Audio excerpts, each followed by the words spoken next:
Looking for a fast-charging, ultra-responsive stylus for your iPad?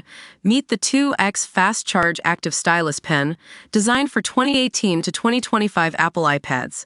Take your creativity and productivity to the next level. Click the link in the video description to shop now on Amazon. Welcome to Charm Insider, where we dive into the latest stories that shape our world.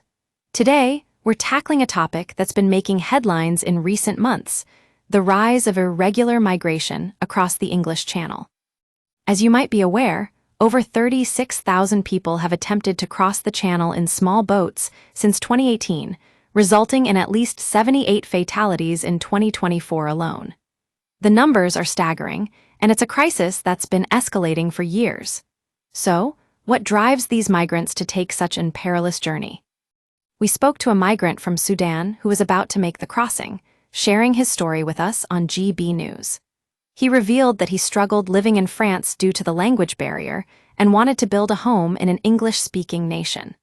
When asked if he hoped for a job or a house in England, he replied that he knew many people there already, and it was easier to understand their language.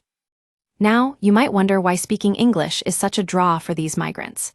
Well, according to our source, language skills are a major factor in his decision.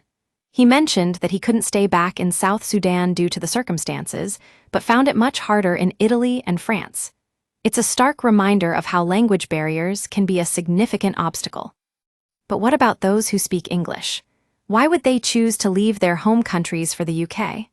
Our migrant friend pointed out that while English is the only widely spoken language, other languages like French are also essential for integration.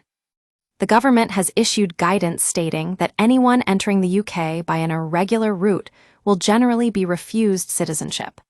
In fact, in 2020, the government introduced a new offense of endangering lives at sea, carrying a jail term of up to 5 years for those convicted. This raises questions about how we can address the root causes of this crisis and provide safe alternatives for migrants. With over 150,000 people arriving in the UK by small boats since 2018, it's clear that something needs to change.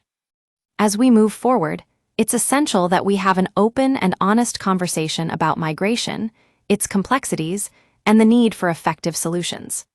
At Charm Insider, we're committed to shedding light on these issues and exploring the ways in which we can work together to find a better future for everyone. That's all for today's episode of Charm Insider. If you'd like to stay up to date with our content and join the conversation, be sure to subscribe and follow us on social media. Thanks for watching, and we'll see you next time.